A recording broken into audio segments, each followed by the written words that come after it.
Oh boy, chilly morning.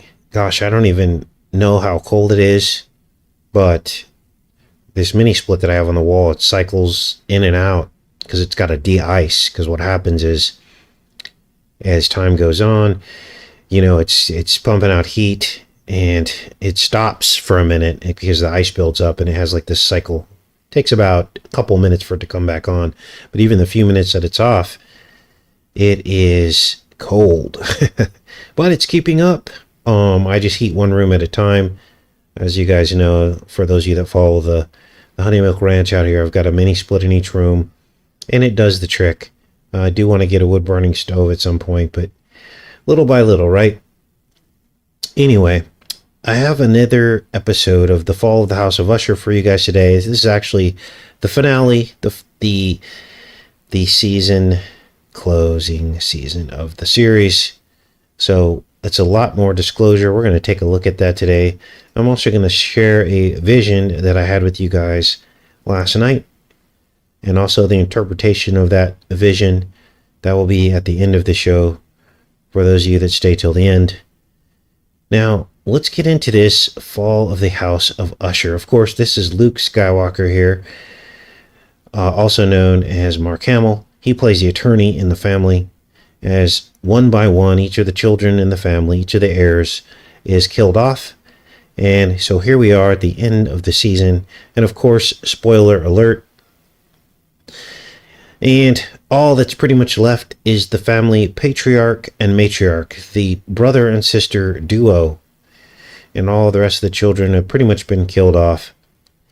And so they take this as an opportunity to announce that they're leaving the pharmaceutical business and they're getting into none other than artificial intelligence and consciousness.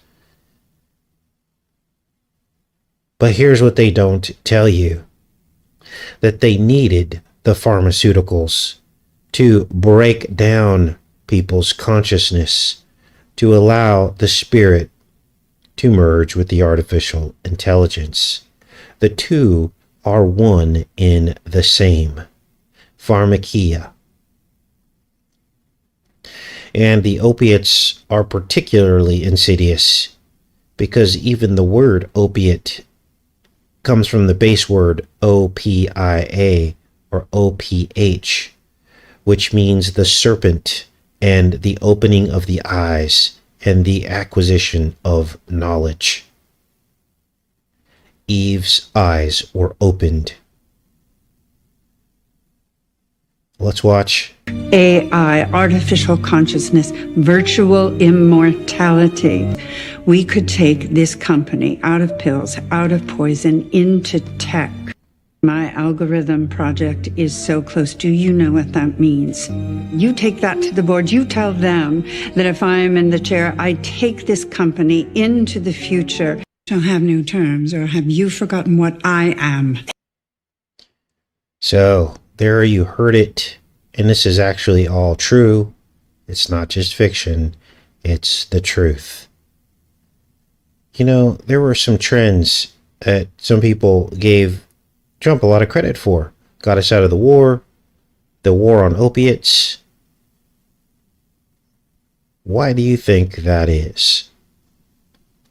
Because they were ready for the next phase. No more time and money to spend on wars. The opiates already did their job. So now it's time for the next phase. The phase of the possession. The phase of the merging with artificial intelligence. Let's keep watching here. Now, in yesterday's Decode, we found connections to ancient Egypt. Remember the gold bug? Well, had we not identified the gold bug in ancient Egypt, because they didn't say Egypt, remember? All they said was the gold bug, and we saw a scarab beetle. And I said, this will become a theme in the series. Obviously, I had not seen these later episodes, but here we're going to see complete confirmation that this is all about ancient Egypt, as she mentions Cleopatra. And there are more links as well, But let's start with this link first.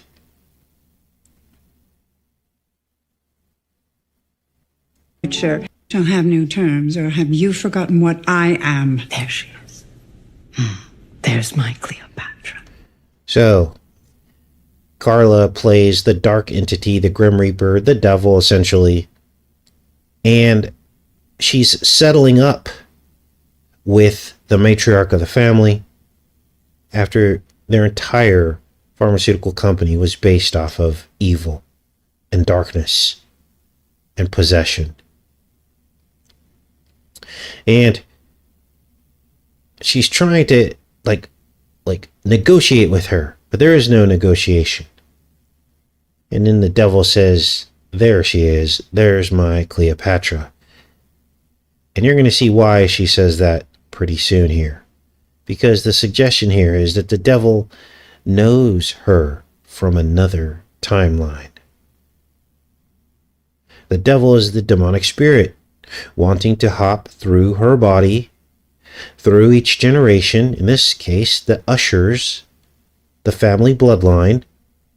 And this is how the demons travel through time, by possessing generation after generation. This is what we've been talking about, right? And they keep confirming this in these TV shows for those with eyes to see. There you are, my Cleopatra, an ancient Egyptian goddess or queen. She belongs to her. Everything has a price. My own wife trying to get off my own drug is a PR nightmare. Now, next, here's the patriarch of the family and his wife. He chose specifically because she is the one person in America that is on the highest dose of his own drug. So out of his own pride and ego, he marries her as basically a walking advertisement. But the wife gets tired of it. She wants to get off the drug.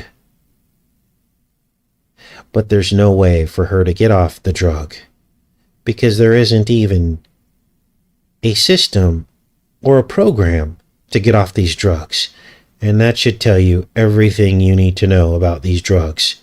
If there is no rehab or program to get off of them, then they are evil because they have no intent of ever letting you get off of some of these drugs. So he tries to pretend like he's the supportive husband, but really he's like, no, you can't get off the drug. You are my walking advertisement. Think about how sad that is. I just want to be off it. It's ludicrous. I won't hear any more. Ludicrous. I'm talking about getting clean. Don't be stupid. Imagine what that would look like. Then you'll have no problem.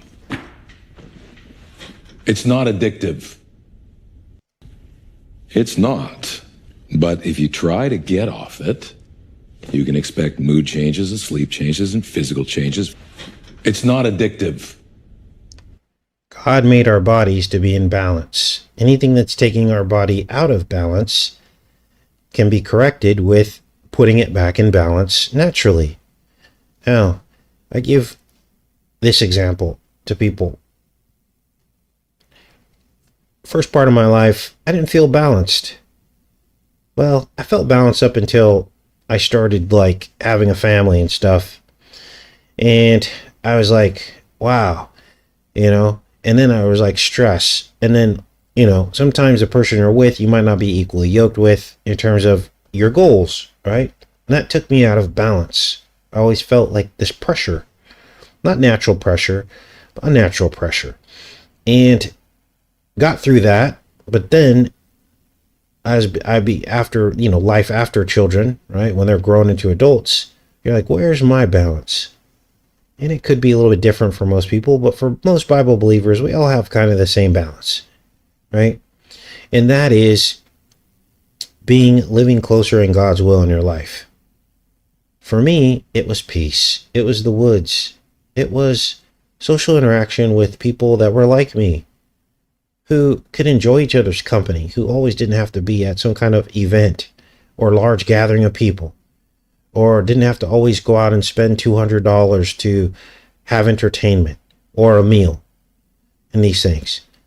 And so God led me on a path where I could find like-minded people.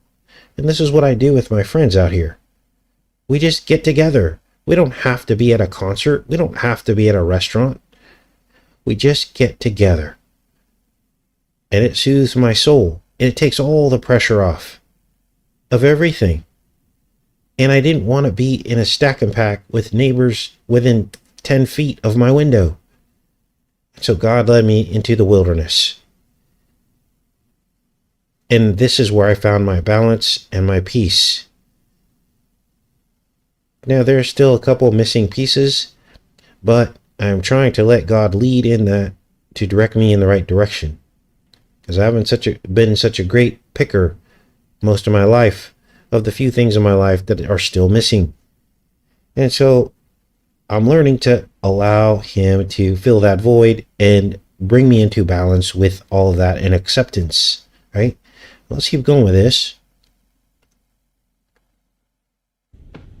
Okay, then. Flu symptoms, nausea, vomiting, diarrhea, stomach cramping, reduced appetite, high blood pressure. Just imagine being so tired you can't sleep. Now, I brought that up to bring up to you the alternative to this balance. Now, most people never find this balance in their life. They simply patch it with what the enemy gives them, a pharmakia. And then that causes another imbalance, and they need another pharmakia to fix that imbalance. And it goes on and on and on. Most people never find their balance. You know, it's funny, the very people that accuse me or us of being crazy, they are the ones with the vices and addictions who are out of balance. But they want to say, you haven't taken your medications. I don't need any medication. The Holy Spirit is my medication. I don't need a vice. I don't need to kill myself with cigarettes or too much alcohol or all the other things that people do to themselves or all the pills they put in their body. I don't need to do that because I found my balance, my happy point to make it through these end times, even when the world around us is falling down.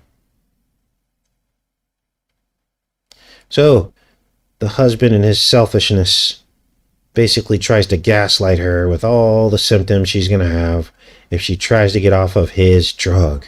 Think of the insidious nature of this. Dilated pupils, blurry vision, shivering, goosebumps, rapid heartbeat. This is basically the closest analogy I can think of as a fish being pulled out of water, only at least the fish gets to die. Now, she leaves him. She's like, I'd rather go through 3 years of trying to get off this drug than to stay with you because you're the devil, essentially. So exhausted that you can't relax, all soaked with feelings of absolute desperation and dread. I thought... Some people benefit from rapid detox methods like clonidine, naltrexone, or rapid withdrawal. At this moment, she realizes that he doesn't love her, that she was used as a puppet. Because if you really love someone, you'll tell them the truth to save their life. All under general anesthesia, but not with your dose. 10% reduction per month. You should be right as rain in 3 agonizing years. With your dose, you got to take it slow.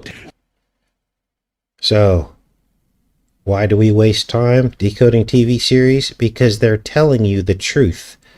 A truth that if I were to say the words that guy just said to somebody, they would call me crazy. What do you mean? These are FDA-approved drugs. What do you mean? You're crazy. You're off your rocker. But when they say it in their own words, the truth about how they're killing us, that is far more effective. Now, then we get into some flashbacks. Back to the beginning of the Usher family when it was just the brother and sister before they had all the children. And we see the sacrifice of the former CEO of the pharmaceutical company that they took over. This is him here what do? They drug him and they lock him inside of a wall, and they basically brick him into the wall. He becomes a brick in the wall. Death by interment. Watch. Seriously, what is this? I thought we were going to see all the stages, but we may never get out of denial. It's a hostile takeover. Definitely not then. And actually, I think that makes it self-defense, so thanks for that. The Masons building their brick wall on sinking sand. So this guy was not a good guy. Don't feel sorry for him. Look at the inverted shape of the opening. It's a pyramid upside down. And that's because these people are descended from ancient Egypt. They are the fallen ones. Now, they don't come right out and tell you that. I mean, you only see that if you read between the lines. So, this guy was evil. Don't feel sorry for him. But then they were even more evil. And they, put him in the wall. That. She talked about how the meek would inherit the earth. So, at this point, I wanted to mention, remember all the work we did during the quarantine and lockdowns. Let me go back into the chat. Remember all the work we did on the quarantine and lockdowns and the mark on the doors of the sick. And they either got a black X or a red X on the door. And literally, they were sealed inside of their homes, just like that guy was sealed inside the wall. Well, it's all becoming clear, isn't it? Because those videos that we did on those X's on the door, the marking of the doors, is now have come full circle with the X phenomenon that we're seeing right before our eyes playing out over the last year with Twitter X, the Eclipse X, Business X, XXX. It's everywhere. Yes, the Passover. Sheldon, absolutely correct. Now, all of this echoes back to Ezekiel, of course, in the Bible, and the unclean spirits that God showed Ezekiel inside the hole in the wall. The cult of Tammuz, Ishtar. Now we're going to see many, many more Babylonian and Egyptian confirmations later on in the decode. Let's keep going. Now, at this point, the story flashes back to the deal that the ushers made with the devil. It was in a bar. The devil is playing the bartender role. They are in a bar just after they had interred that former CEO inside of the wall. They thought they were going to get away with it. They needed a cover story or alibi, so they went to this bar so that the devil could be a witness. But the devil already knows what they did, of course. And the devil says, I already know you put a guy in a brick wall. But then the devil offers them a deal. The deal is to sacrifice their future unborn children. And that when these two die, all their children die with them. Of course, there always has to be biblical mockery, because as the sister is trying to justify this deal with the devil, she misquotes the Bible about the meek inheriting the earth. Obviously, the meek aren't going to inherit the sick earth. The Bible clearly says there will be a new heaven and a new earth, and that is the earth that we will inherit, not this fallen world. So she's misquoting the Bible. And of course, people with little faith, or who don't read the Bible, or don't believe in God, will run with this, and they will say, look at another broken promise in the Bible. She's right. See, this is why we don't believe. She talked about how the meek would inherit the earth. Well, she didn't inherit. Her mother used to tell us Bible stories. The real world is Darwinian. Survival, chaos, power, leverage. We're sitting outside of time and space. This is the moment. Luck meets opportunity. Just before you would have died, Roderick. Just before you would have died.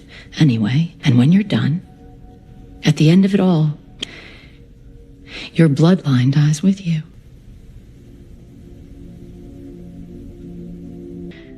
You came into this world together. You go out of it together.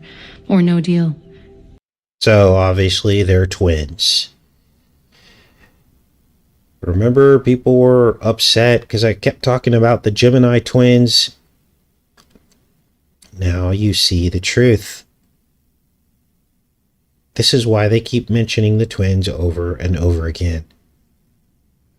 I'm a creature of symmetry. How long would he live? He? Not we? No, dear. You two die together. But when that curtain falls, everyone takes a bow together. You'd live a long time. Longer than any man in the Usher family ever has. They'd never want for anything. They could live decades with every luxury, every opportunity. Those kids would have quite the life. In the ancient world, we'd seal this with blood or spit. So another Egyptian mention here. There's going to be more later, but she seals the deal not with blood or spit. And then later, papyrus. Or papyrus. She never did crack it. Now here's another AI mention. As again, the family made a pact to beat the death deal. How are they going to do it? How are they going to beat this deal with the devil?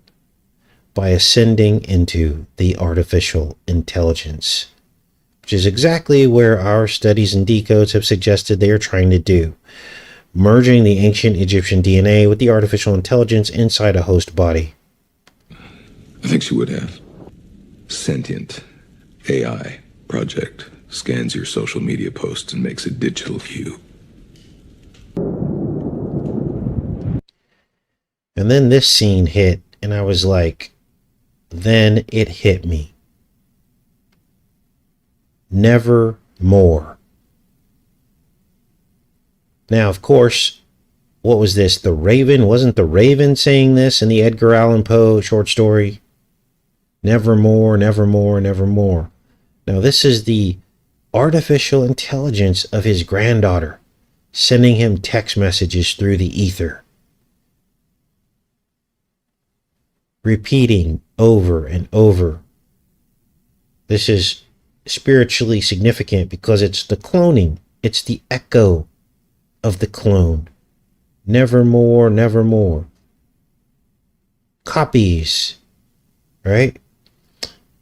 And this goes further. Because nevermore sounds like November. And the word never is almost the word raven backwards in reverse. Now, ravens appear as a bad omen. Nevermore. November. We have the 5th of November coming up, where the veil will be lowest.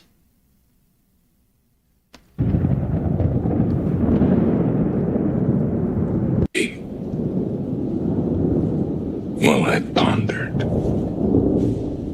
weak,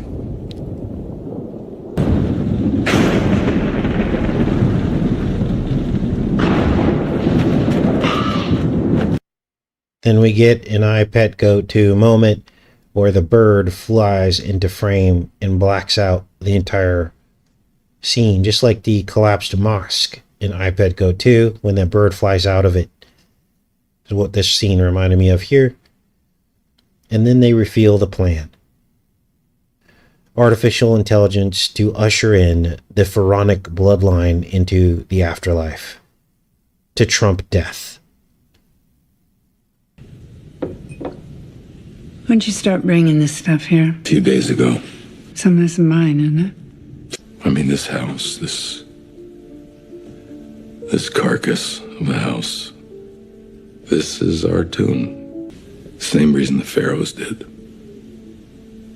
So we need all the dressing, all this treasure for the afterlife. So then he kills his sister and prepares her for burial. How does he do it? An ancient Egyptian ritual in which they gouge out the eyes and put sapphire stones. Now, these sapphire stones likely represent the eyes of Horus.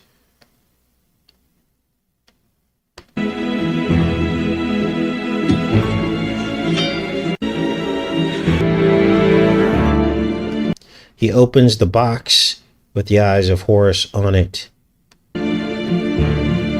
Inside is the tool that they use to basically remove the brain through the nose of the person.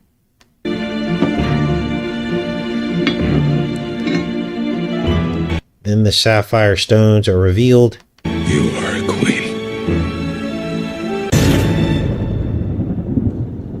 And you're gonna live forever.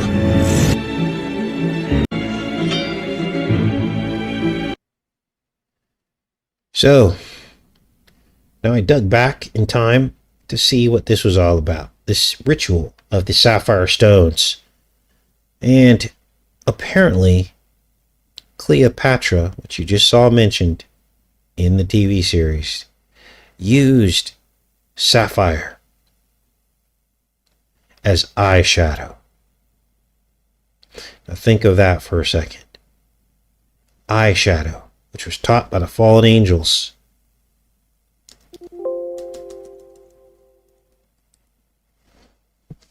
Eyeshadow, taught by the fallen angels, was ground up sapphire. Now, there's a little bit of, I guess you could call, a discussion or debate on exactly what sapphire was mentioned in the Bible. It is mentioned in the Bible, but many believe that it was something different. What they call lapis lazuli. There's the spelling there, which is very similar to sapphire, but different than what they consider modern sapphire. Now, I'm not here to debate that. I'm here to show you the spiritual significance of all this. That she used ground up lapis lazuli or sapphire as her eyes shadow. Now, the Bible also seems to suggest that either the firmament or God's throne either looks like sapphire or is made of sapphire. It says this in the Bible. If you do a word search on the word sapphire, it will say God's firmament and throne have the appearance of sapphire.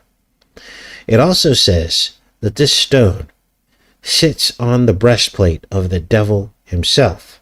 But it also says that it sits on the breastplate of the ancient Hebrew priests of the 12 tribes of Israel. So what to make of that, I don't know. But let's sum all this up. What does this all represent? Well, what we just saw in this series is the dark seed and how they hop through time. The graphene spheres, the ancient DNA. And this is the same stuff that the enemy wants to merge with humans. Why? So that he can try to perform a mass possession ritual. I mean, why possess one person when you can trick them all into putting something in their body and possess the entire human race? This is what he's trying to do. This is the moment in the ancient prophecy of Daniel that they shall mingle themselves with the seed of men, but the two shall not cleave. So, this is what's going on. Now, the good news is the two shall not cleave, but that doesn't mean there won't be death and fallout and suffering. So why even be part of that? Now, what does the raven represent in this whole story? The raven is the dark seed, the bird that flew to and fro over the ark, likely resting back on the ark, though the Bible doesn't say that the raven rested back on the ark. All it said was the raven was going about to and fro. But if we use our common sense, we will realize that it must have rested on the ark because there was nowhere for it to land. Because after the raven was released, Noah then released the dove. And the dove flew out and then came back with an olive branch in its mouth all the time that the raven was flying to and fro above the ark. Then Noah sent the dove out a second time, and it did not return because it found dry land. And that's when Noah got out of the ark. Where was the crow that whole time?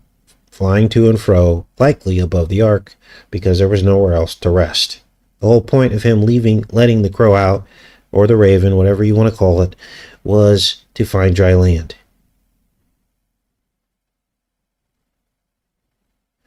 Now, why is the devil trying to mingle himself with the seed of men, according to the book of Daniel? Well, this is what he's been trying to do all along, isn't it? Since the beginning of time. His original sin was mingling himself with the seed of men, wasn't it? And he did this several times. He did it during the flood, or right before the flood, when the fallen angels who were under his command came down and mingled with the seed of women. And he likely did it in the very beginning in a different kind of way in the garden. Now, I had a dream last night, and I want to share that with you. And I believe it was more a vision, because typically I don't get this kind of clarity when I wake up from a dream. It's usually I can remember bits and pieces, and when I try to tell the story back, it usually doesn't make sense. But I'm going to share the vision that I had last night. I was in my house, but it wasn't my house. Because, or at least I didn't think it was my house. But I was looking out the glass doors that you've all seen from the pictures we've done at the Honey Milk Ranch. And I was sitting on my deck outside the sliding glass doors with my feet hanging over the edge, except there was a problem. Because the water had risen so high that I was fishing off of my deck. Literally, the waters had come all the way up to the bottom of the deck of my house, and I was fishing.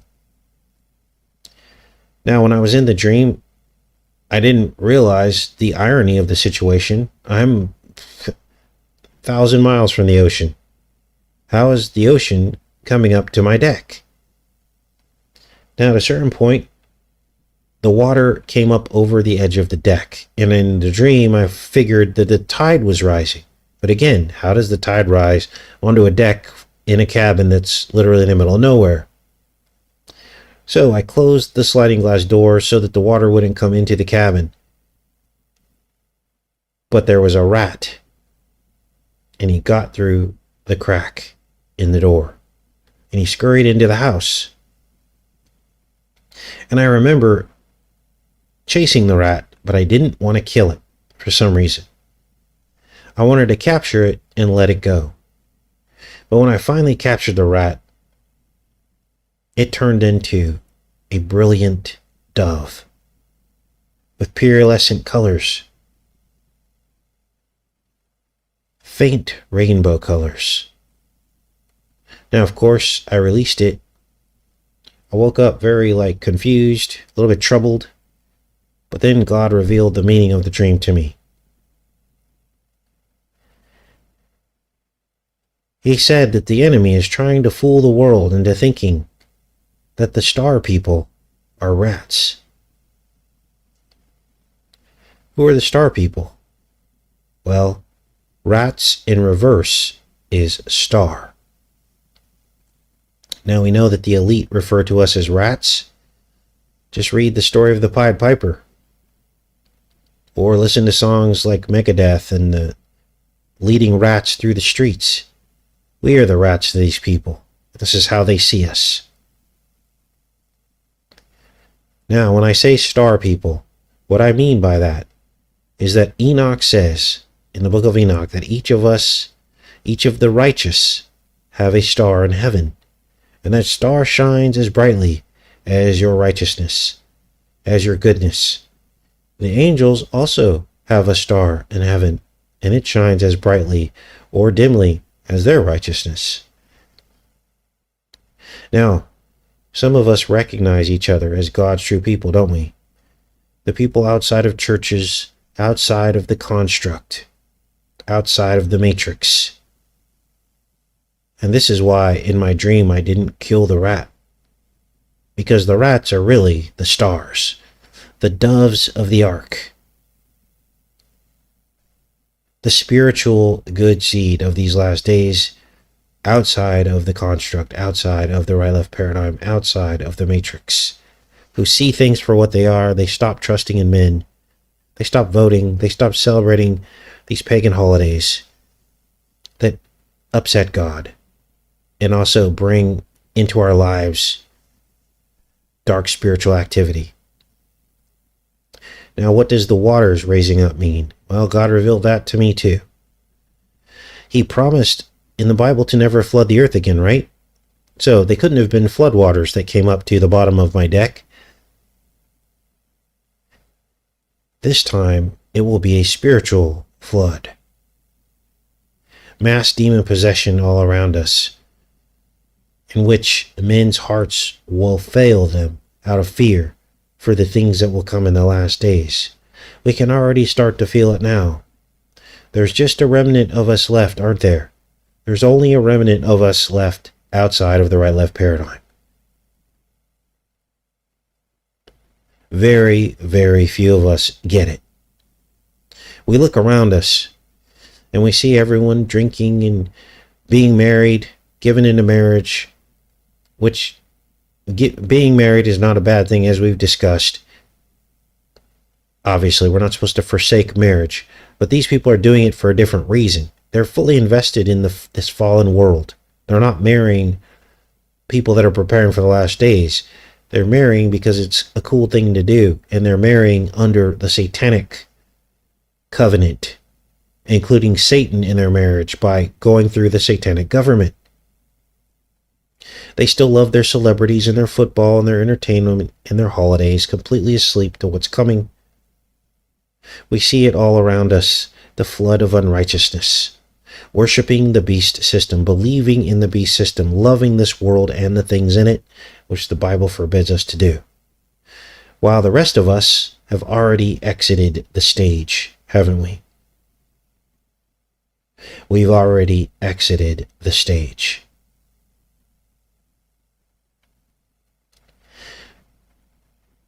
So, I wanted to share that vision with you guys that I had last night. We are the doves of the new kingdom. So keep enduring until the end. Believe the time is close. It has to be, because everything is going to artificial intelligence. This will be the segue. People's spirits have already been broken with the medications, already worn down, walking zombies, ready to receive the host spirit.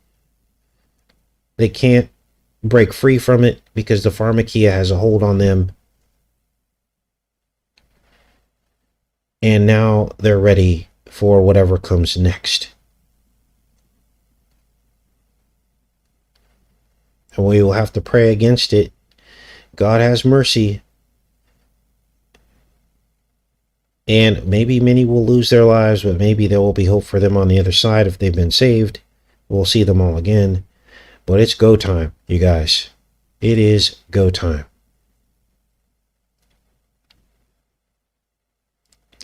Let me end the show with this so you can fully understand what's happening here. Why does the enemy give us pharmakia? Well, it's twofold. One, it's mockery of God. Oh, you believe in Jesus and healing and faith and all that? Well, look at the people around you who are dying. God isn't going to save them, but we'll save you. We'll give you a pill. We'll give you a drug. You won't have to suffer. Those who try to preserve their life will lose it, and those who lose it will gain everlasting life.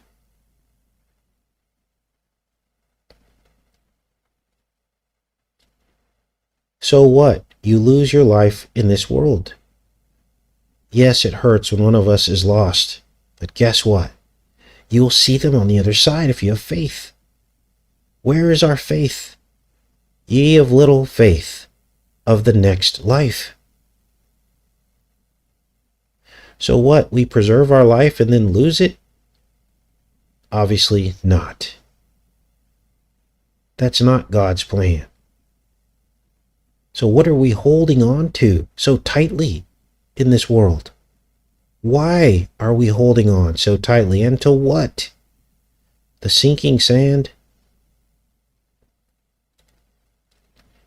So, the other side of what the devil's doing by giving out pharmakia is to get you committed.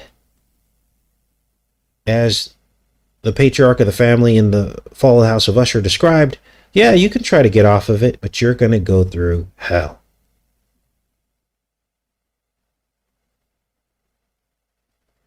And so, once a devil has you on his regimen, you'll do anything. You become a puppet. You become a puppet that he can now tweak with his puppet strings and make you do things in fear of, oh, you just won't get your medication. Oh, are you taking your medication? If you're not, we're going to test you, see if it's in your bloodstream, and if you're not, you're going to get in trouble for that. California just passed a law requiring mental health treatment, requiring medication.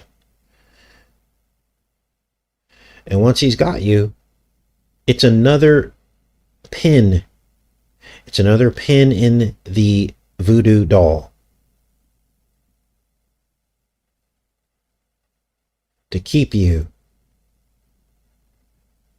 committed.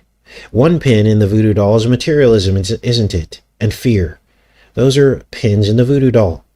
What do I mean?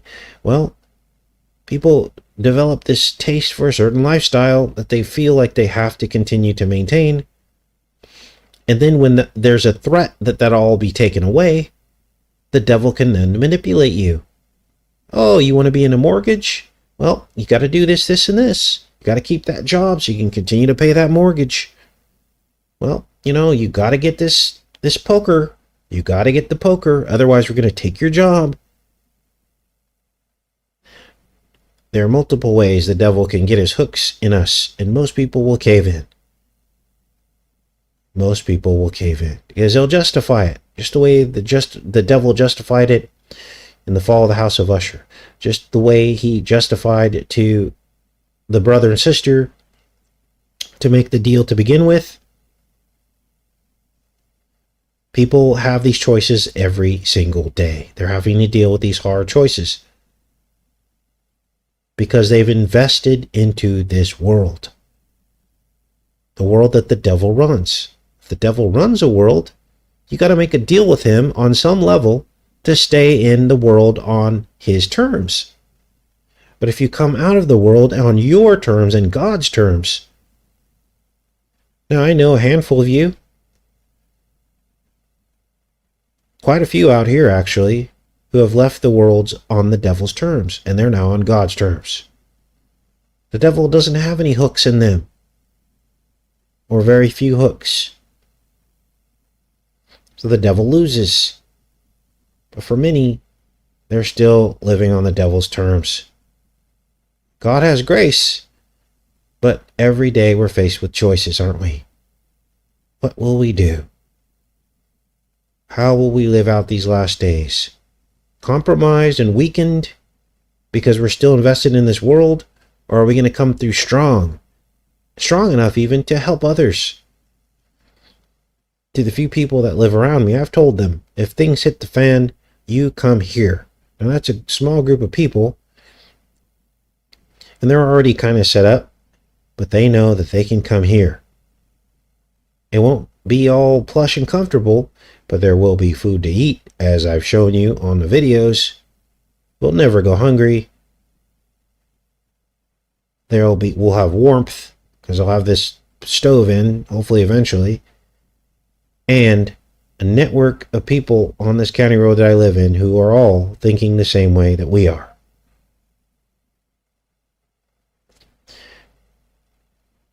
So, that's pretty much all I have to say today. I love each and every one of you guys.